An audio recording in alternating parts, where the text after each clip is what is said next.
What does being an intentional leader mean to you? To my guest this week, Juan Alvarado, a Gallup Certified Strengths Coach, U.S. Army veteran, and leadership expert, intentional leadership is not about us as leaders. It's about consistently asking ourselves, who does this person need me to be right now? Whether that person's your employee, your spouse, or your child, it's about showing up in the way they need you to show up. Here, Juan offers a model for how to be a more intentional leader at work, at home, and beyond. Thank you so much, as always, for listening. And don't forget, if you're looking for more support on how to manage imposter syndrome, visit my website, kimmanager.com, and sign up for my free 7-day imposter syndrome challenge. Thank you. Welcome to the Impostor Syndrome Files. My name is Kim Manager, and as an executive coach and former high-tech leader, my personal mission is to help professionals overcome imposter syndrome so that you can advance your career with confidence. Each week, I interview a new guest who brings a powerful perspective to this conversation, including personal stories, best practices, and new insights. The more we talk about this issue, the more we destigmatize imposter syndrome, recognize that we're not alone, and empower ourselves to access the tools and resources that can help us and those around us. Thank you so much for listening and for sharing with others you think would benefit from this conversation.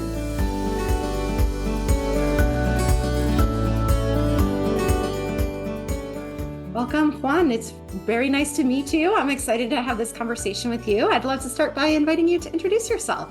Yeah, so my name is Juan Alvarado. I am currently in Central California, Visalia to be exact, and it's a working kind of area where we are the fruit capital of the world. So a lot of fruit and vegetables come from here. A lot of stone fruits, and so there's always plenty of fruit in our house because of family and neighbors and stuff that bring that in. I'm prior military, so I was in the United States Army for a little over 10 years, Operation Iraqi Freedom. So I'm a U.S. Army war veteran. I was a police officer for a couple of years before I decided to leave and work in the nonprofit space, where I was a director of programs for a number of years, where I just got a lot of my experience in working with staff and working on retention, working on keeping staff happy, well-being, and just coaching staff to become better. And now I travel all over the place. I just came back from Dallas and from Pennsylvania and from Newark, New Jersey to help organizations with their leadership, intentional leadership. Well, first off, thank you for your service. And I'm really eager to hear more about how your experience in the Army influences how you see the world today and leadership in particular. Like, how do you feel like that has had a big effect on your view of, sort of the workplace and what we should be thinking about in terms of leadership? It has its pros and cons, right? As I'll start with the cons first. Yes, there's a hierarchy, right? So you have, your officers and your non-commissioned officers. So depending on where you are in the totem pole, it's yes or no, sir, yes or no, sergeant, and you do what you're supposed to do. If you are higher ranking, right, you give those directions or orders to those people that are lesser ranking, and you expect them, your expectations that they follow orders. So there was a lot of orders that I was given and I didn't agree with. You wanted to say something, you wanted to give your 2 cents or your expertise in that. And it's basically shut up and do it, right? And so I know, as far as the con side of things, I knew that I didn't like that as being the lower ranking person, even though I knew that I brought a lot of value. And so it taught me what not to do in the workplace. Giving employees a voice, right? I think a lot of times we have people that are in leadership positions that used to be in those positions, and they've been so far removed, and there's been so much time that they forgot what it was like to be there.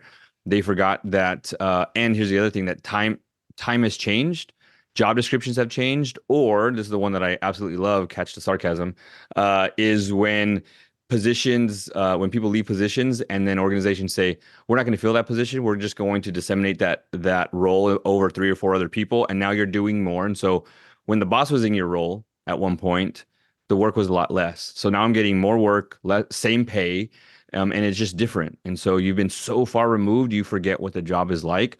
So understanding that, like, I just want to give my employees a voice in that sense. The pro side of things as an employee, um, as far as the military is concerned, is hey, when you get an order, do it. Like, knock it out. Be the best that you can do at it. Like, yeah, you kind of want to talk back in that sense, but just get it done. Like, out of everyone that they could have picked, they chose you, probably because you're doing a good job. And it's funny in the workplace, sometimes you get quote unquote punished, right? If you're a really good worker, you get more work, more work done. But that's part of it. If you want to move up, there's some sacrifice that has to take place. And so you button up and you get it done. I like to see it as you are the perfect person for somebody's imperfect situation, right? So they could have gone to anybody else, but they've come to you. Learn how to steward your position and do it really well. I love that perspective. And I wonder, because I think there are a lot of people who are almost overly cooperative because Mhm. they're either rule followers by nature, or because they don't want to be the person that's perceived as not being cooperative, or what that might do to their reputation and their advancement opportunities. Where do you see the line? And I think this comes back to giving employees a voice, between taking advantage of that opportunity and seeing what you're describing as sort of the positive feedback that comes with that. Like, we trust you, so we want to give you this opportunity, and not being taken advantage of, right? Right. So, like, when you talk about something like getting more work for the same amount of pay, Mhm. how do you know when it's time to say, maybe it's time for a promotion, Yeah. or Right. Right. So we can promote people different ways, right? There's a promotion with the job title, which probably comes with pay and benefits and other perks, right? But there's also a pay raise, and just here's your position, right? We're not going to give you necessarily the job title switch, but we need to pay the person proper dues, right? We need to pay them properly. But I had a podcast episode, and I think it's a YouTube video too, about how do you know when you deserve a pay raise? And I tell people that they need to have, I know it's going to sound like a little narcissistic, but like, you need to have a I love me book, and Mhm. everything that you do, you write down. So extra projects, extra time, so that when it comes time to say, hey, you know what, I think it's time for a promotion. Um, and you get to ask the question, well, why do you think you deserve a promotion? Guess what? I have the I Love Me book right here, and says, hey, since so and so left, I picked up their position. They were getting paid whatever, $100,000. I get paid 75. I'm doing three-quarters of their job. I put in, 2 more hours a week, which comes out to so many more hours a month or a quarter. And this is how much I've worked for the same pay compared to what this looked like last year. And then it's just all those accolades. I brought, staff retention up. I brought customer service up. We've helped train this person. And you have all that data for them. You almost give them every right to say, okay. Um, so I would say that, what's the saying? Oh, gosh, I'm going to mess this up. And it's on a rap song too, because they make fun of George Bush for saying it wrong. Fool me once, shame on me. Fool me twice, shame on you, or vice versa, right?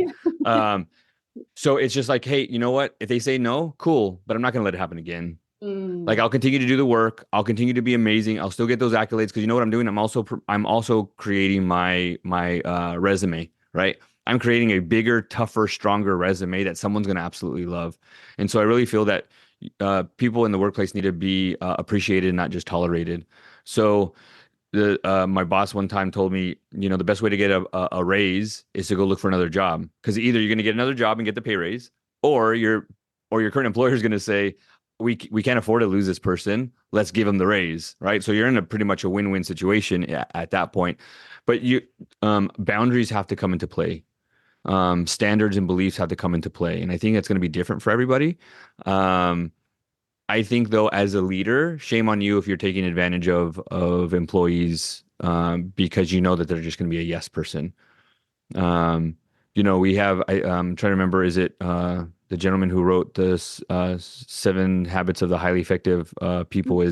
It says, like, we have to, I think it's him that says we have to get the right people on the bus. Um, but the right people aren't going to be yes people. The right people are going to be people who push your thought process, who push back a little bit. Because if you and I are the same and we think the same, then there's no reason for one of us. And if I'm in charge, guess what? I ain't going anywhere. You're the one to go. Yeah. So you definitely want people that push the envelope in a respectful way. I can still honor you by being honest with you. And I think that's missing from the workplace. I think it's missing from families and relationships between husband and wife or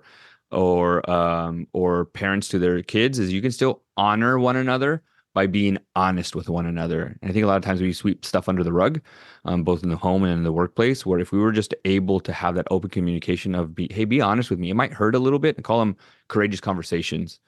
It's going to be courageous for me to say it, but it's also going to be courageous for you to hear and understand. And a lot of people say, well, I just need to get it off my chest.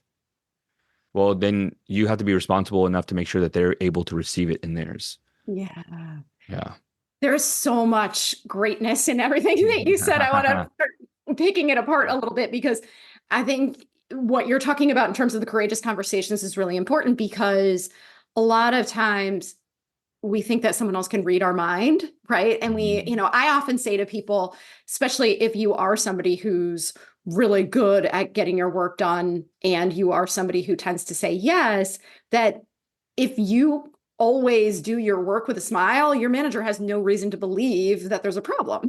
Right. Right. They have no idea that you may be struggling with bandwidth issues or that this isn't working for you in some way. So it's incumbent upon you to have the conversation with your manager to let them know, and like you're saying, in a respectful way, that this isn't working for you the way it's working right now. And to be able to say, here's what I'd like to see more of or less Right. of. Yeah, and I'm a huge, I'll say, I'll clean it up for the podcast. I'm a smart aleck at times. And there's times where I would be a smart aleck to my boss when they would give me more stuff, but in a respectful way. But he knew kind of what I was doing. It was like, hey, can you do all this? And it was like, I can, but I want to make sure you and I have clear communication of when you want it done and what does success look like for you. So let me tell you what I have on my agenda. I'm doing this project, this thing, this other thing that you told me to do last week, this and this. Where do you see that fitting in here? And then when do you want it done? And there's been a couple of times where he says, oh, shoot, I didn't know that you had all that on your plate. Forget it. I'll find somebody else to do it. Yeah, I'm being a smart aleck do you see my schedule? Like you gave me all this stuff. Where do you want me to do this? But I did it in a respectful way to say, hey, I'll do it. But where do you see it fit? And when do you need it done? And what does success look like to you? Or what does complete or finished look like to you? So that I can give you the best result. And he might say, do it here. I need it done in 3 hours. Cool. Then if there's any backlash on the other things that are quote unquote late, well, cool. That was your decision, not mine. Right. Yeah. And so we're holding people accountable, but I could still be, again, honor them by being honest, or I can say, do you want the truth and honesty here? Can I be honest with you? I'm already at wit's end with this, and I don't know if I can take another project. Sometimes your no's actually allow you to have really good yeses later on. So, is it okay to say no? Because I do have all this. I mean, there's different ways to play that, but yeah, you have to have those conversations where you're honest, because then they just become easier as time comes on. Because now, if I planted the seed, now my boss is going to say, hey, what do you have on your plate? Because I have a project. I think you're the best person for it, but I don't want to overload you. Now they're coming in with a pre-conversation as opposed to they're asking now before they were telling you.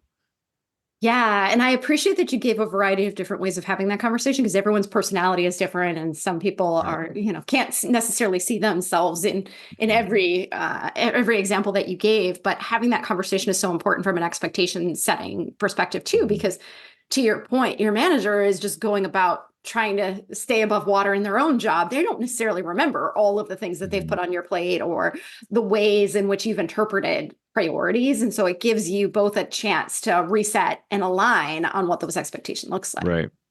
Yeah.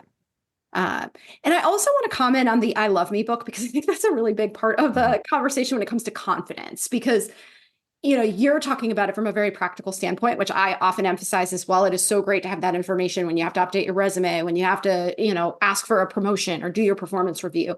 But I also think that it can be helpful because some of the reasons why we don't have some of the conversations that you and I are talking about is because we doubt ourselves and we don't think that we're worthy of having that conversation, or we feel this constant need to prove ourselves that, oh, if I tell my manager I have too much work, it's going to look like I'm not doing my job well enough. And I think Hmm. keeping something like this I Love Me book is a great way to remind yourself of how much work you're doing too. And it sort of trains your brain to pay attention to all the positives that you're doing. Right. Yeah, and it's also good to if you get like those resume writers or somebody who can help you reword some of those things in your book. I think it's helpful. Like I just have a friend. I have a friend right now who, he's a speaker friend of mine. We kind of both kind of motivate each other on new gigs that we have speaking or traveling. And I said, "Hey man, where are you at today?" And he says, "I'm at I forget what airport he's in, but he's getting ready to go speak in Canada." And he's like, "Now I can put on my website that I speak in the United States and in Canada." I go, nope, don't do that. You can say that you're an international speaker, Mm. right? That's hits way differently than I've spoken in Canada and the United States. No, I'm an international speaker. You're not lying. It's very honest, right? So same thing with me. I was looking at how many conferences I've been to, how many people were in the audience when I was deployed, how many soldiers I trained, how many coalition soldiers I trained, and I started counting the numbers. I'm like, man, there's about 100,000, maybe even more. And on our bio, we've changed it to has trained individual hundreds of thousands of individuals. Like instead of giving an exact number, like those are the things, hundreds of hours behind this, or trained multiple thousands of people. Like depending on where you are in your I Love Me book, you can change some of that stuff. And then when you read that, you're like, hey, I did that. Like that's huge. It's way different than just saying I've trained multiple people. No, you've trained multiple dozens of people or hundreds of people, depending on your numbers or whatever. So it definitely helps with the confidence in that you walk a little different, you hang your head a little bit differently when you get those words a little bit, and then it looks really good on your resume too. You're not lying. It's just you're describing it in a better way than you would have normally done it. Yeah, I love that you bring in the value of an outside perspective too, because I think we're always, much more humble and Hmm.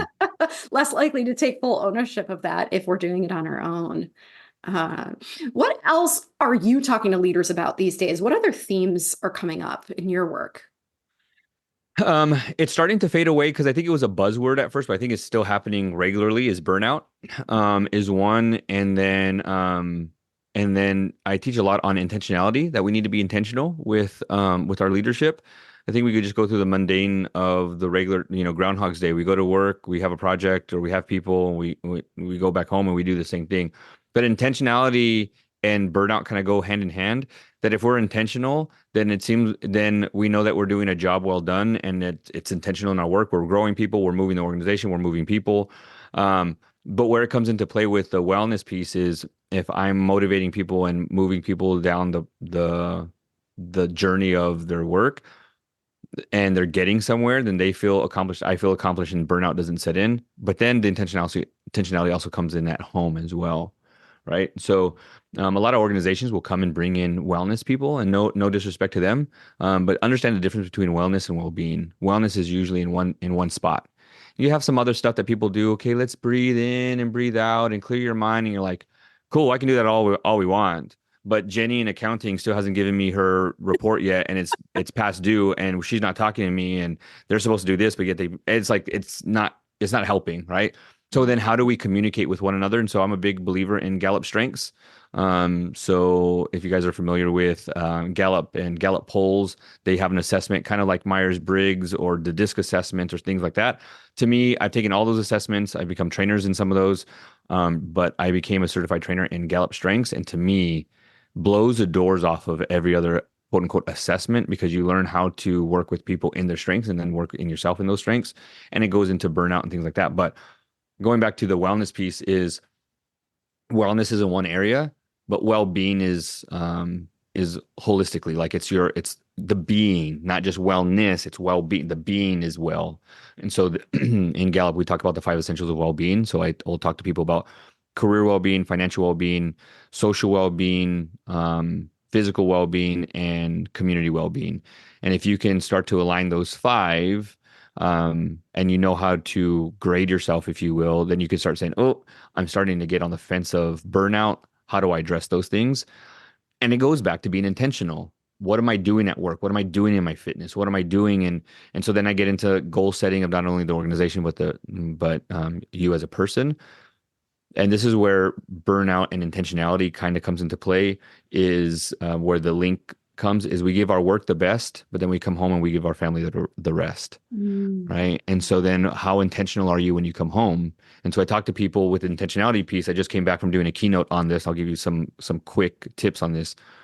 Is we have to change the hat that we wear. If you're a CEO or vice president, president, or whatever you are at work, and you come home, your kids or your spouse don't need who you are at work. They need mom, they need wife, they need spouse, they need husband, they need father, right?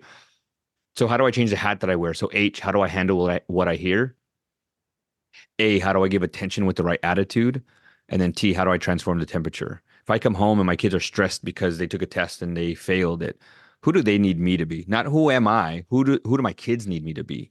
Who does my wife need me to be? If I go into a boardroom or a one-on-one meeting with the staff and they're afraid that they're going to get written up or a verbal warning, how do I handle that? How do I handle not only what I hear with my ears, but how do I handle what I hear with my eyes? And people are like, hear with your eyes. Yeah. If I see somebody crying, they might be sad, right? However, if I see a woman crying, but yet I go around the corner and I see a gentleman on his knee with a box and there's a ring inside, oh, her tears are not sadness, her tears are of joy. So you can still kind of hear with your eyes in that sense. So if I see a staff that looks worried, how do I handle what I hear? How do I then give attention with the right attitude? And then how do I transform the temperature? If they're sad, how do I make them happy or understood? So how do I do that? And so here's the key part in this. We have to be intentional with the hats that we wear, because when we fill our gaps with intention, if we don't fill our gaps with intention, then by default, it's going to place us in tension. And Mm. that's where the stress comes in, because we're not intentional. And I think you're absolutely right about the intentionality piece. And I love that you link it to burnout and some of these other challenges that we face as well, because we are so reactive as humans. We get we just become creatures of habit, and we just go through the Mhm. motions of our day, and we lose the opportunity to recognize where we can switch those hats or switch those roles in important ways. And I wonder if you have thoughts on how do you keep it top of mind? Because it's so easy to get sucked into the emotion. It's so easy to get sucked into, the overwhelm of what we're doing. Are there ways in which you have found it easy to just remind yourself, like pause, like just slow down, Yeah. pay attention? It's not about you, right? Your leadership is a gift. It's your leadership is not for you. And that's in every aspect. As a parent, as a spouse, you being married is not about me. Myself being married is not about me being Juan. It's about me being a husband, right? Having kids is not about me. It's about how do I be how am I a father to them? Who do they need me to be, right?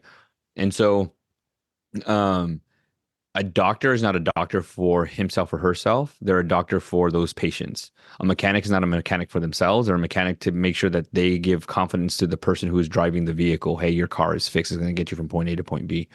A teacher is not a teacher for themselves. They're a teacher so they can teach students. So your ability to be a leader is not for you. It's for other people. You are the gift.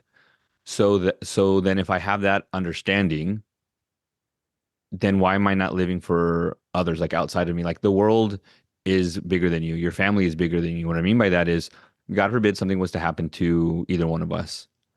Everyone would be sad for a while, family and friends, whatever. At work, in 1 week, your job is reposted, right? In 2 or 3 months, the sadness has gone away. There's still an empty void, but your family will move on. Like if you understand that I want to have an impact, like I want to steward my position, I want to be the steward of my family. And because I think at night, those of us have children, they pray like, I just want to have a good relationship with my dad or my mom. So if that's the quote unquote prayer that kids are having, and your spouse is like, I just want to have a better relationship with my spouse, and you're like, something is missing. What's missing?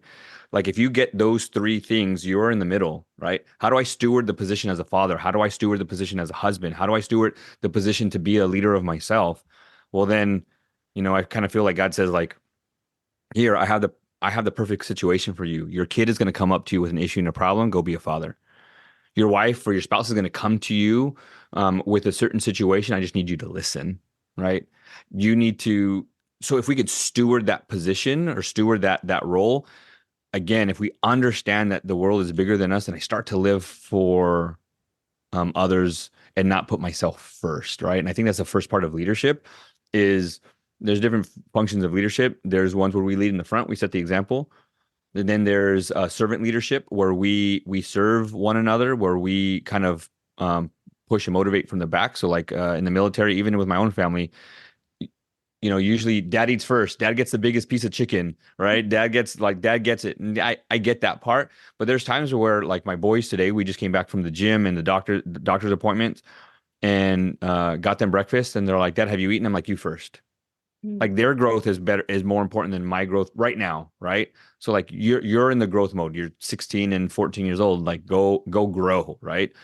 But even in the military, you eat first and then I eat last, right? So in servant leadership, we put our people before us. And so if I can have both thought process, when do I lead by example, but then when do I come to the back and motivate and serve? Um, the more often it's done, the easier it is. It's not easy. I'll tell you that. It's not easy.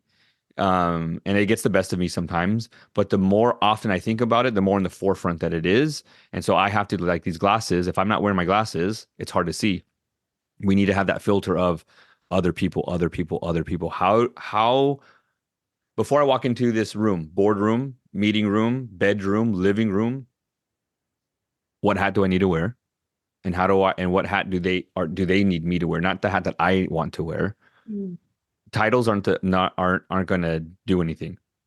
Your kids aren't going to remember that you were CEOs, whatever. They're going to remember the relationship that you have with them.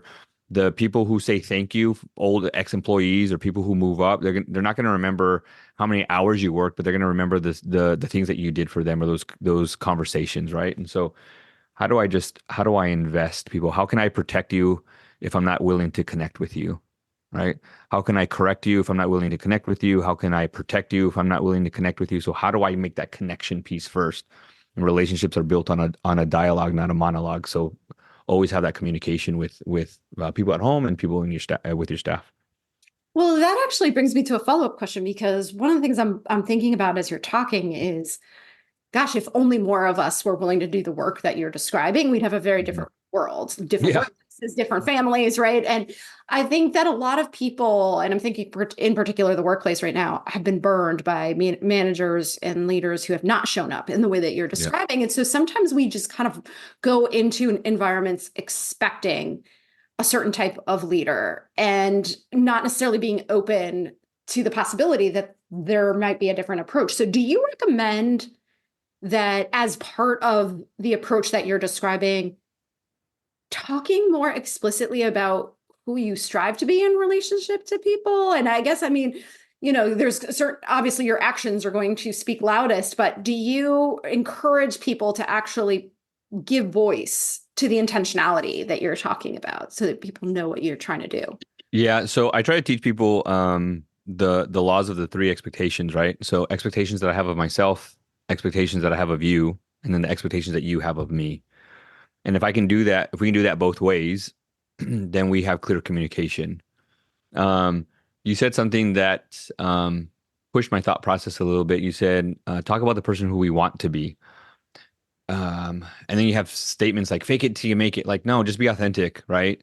Hey, I'm having trouble being honest. Like I sweep stuff under the rug and I don't want conflict. Well, how do you know that? Again, I'll go right back to Gallup strengths. There's people who have the strength of like my wife has positivity and harmony and empathy in her top 5 of her strengths. Every strength has a blind spot. So positivity and harmony basically says I avoid conflict, right? Because I'd rather have harmony. And then positivity says because I avoid conflict, I'll just sweep it under the rug. I won't talk about it, but it still affects me.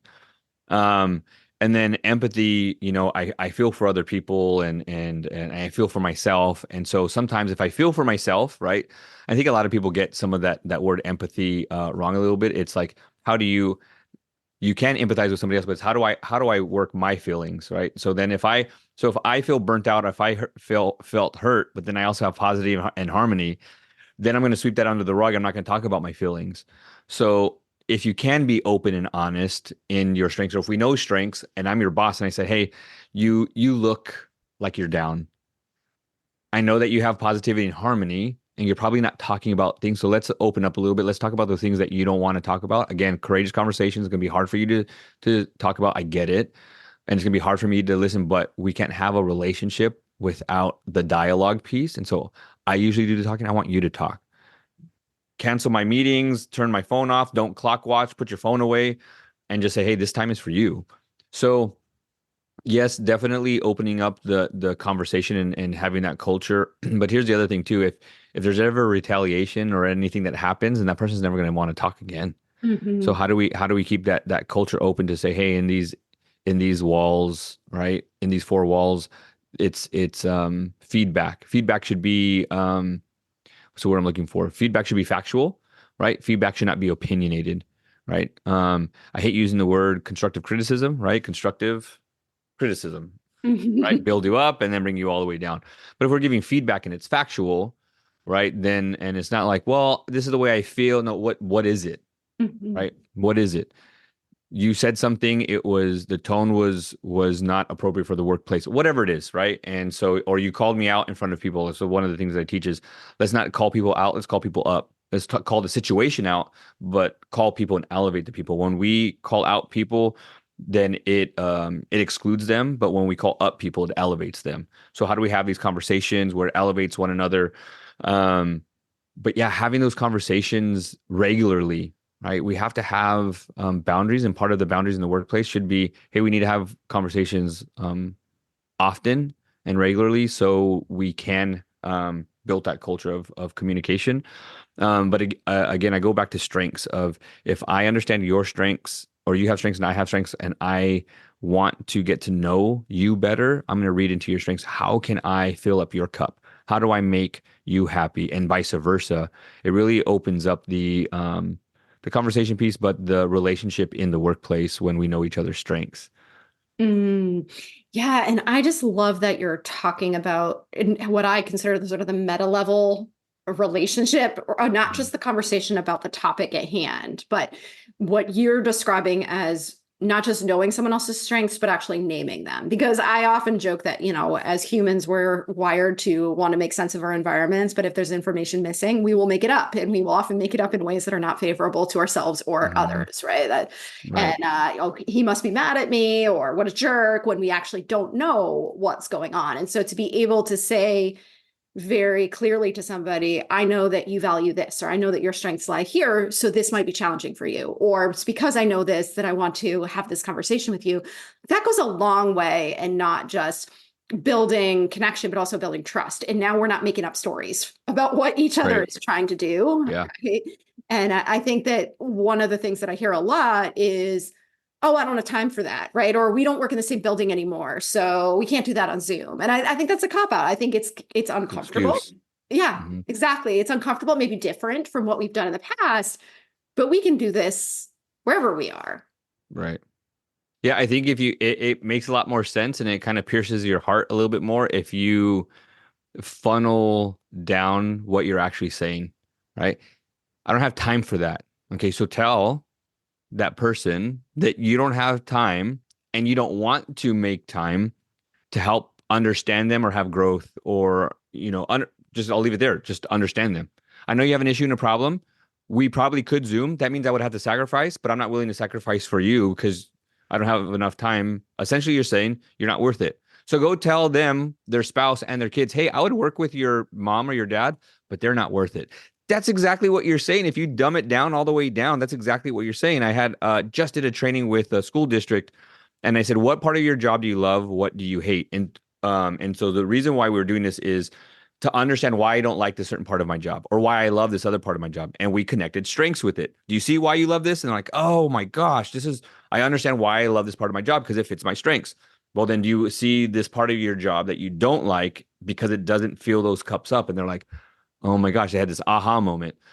But then we have to say, okay, if you don't like this part of your job, how then do you almost force your strengths to look at this in a different light? The intentionality piece. And so it's funny that the thing that they were talking about is exactly what we're talking about now.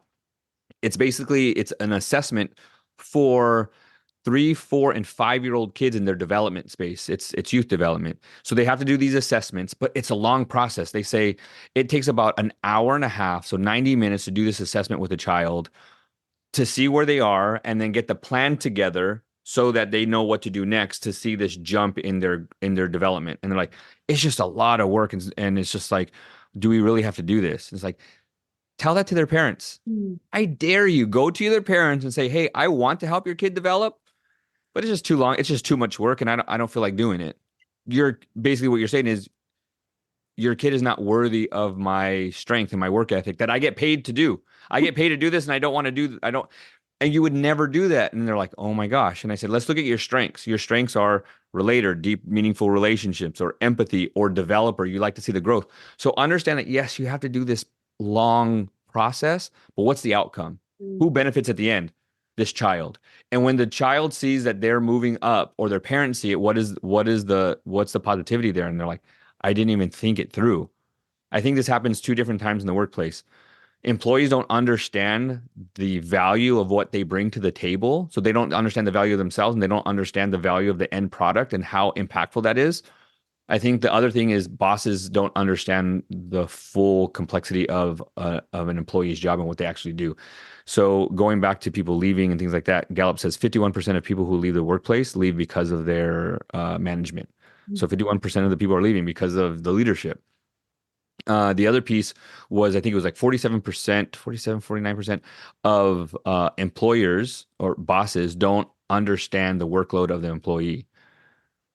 They don't even know what employees are doing. So then if they don't know what they're doing, then there's no recognition. And so it all goes back to the intentionality piece, the communication piece, but really breaking it down on, this is how I impact my workplace. This is how I impact my organization. This is where we're moving. This is my the way I not pay it forward, but the way I help my organization move from point A to point B. And I can see the value in the work that I'm doing. And I think that's missing in the workplace. And I think it's also missing in the home as well. Yeah. Oh my gosh. I think that's such a great way to paint that picture, because what I'm hearing you say is there's this big gap, right? And the best way to fill it is through the intentionality and communication that you're describing. Right. I could talk to you all day, Juan. No, really, like I love this. I love this conversation. But for others who want more of you, where can they find you? Yeah, so I'm on LinkedIn, RTB-Juan. So RTB stands for Raise the Bar. That's the kind of my leadership company. So RTB-Juan on LinkedIn. We Raise the Bar CEO on Instagram, and the same thing on Facebook as well. And then Raise the Bar on YouTube as well. And then I have a podcast called the Relevant Development Podcast. So we just try to make sure that development is relevant for your personal and professional growth. But yeah, those are all the different platforms you can find me on.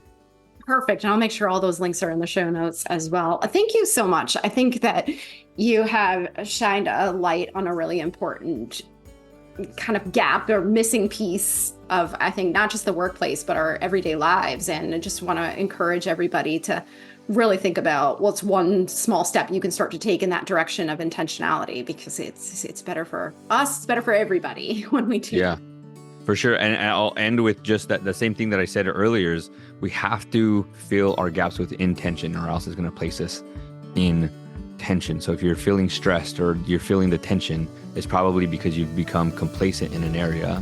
And how do we get rid of complacency, specifically with intentionality? That's such a great place to wrap up. Thank you so much. Thank you. I appreciate you. Thanks so much for listening to the Impostor Syndrome Files. If you would like to continue this conversation in a safe and trusted space, I would love for you to join my virtual discussion group every Thursday at 12 p.m. Eastern. For the past several years, the group has been limited to women, but it is now open, regardless of gender, to anyone who is interested in exploring and troubleshooting common workplace challenges, building better awareness of ourselves and others, and becoming more inclusive allies at work. Check out the show notes for more info on how to find us, and please join us next week for another episode of the Impostor Syndrome Files.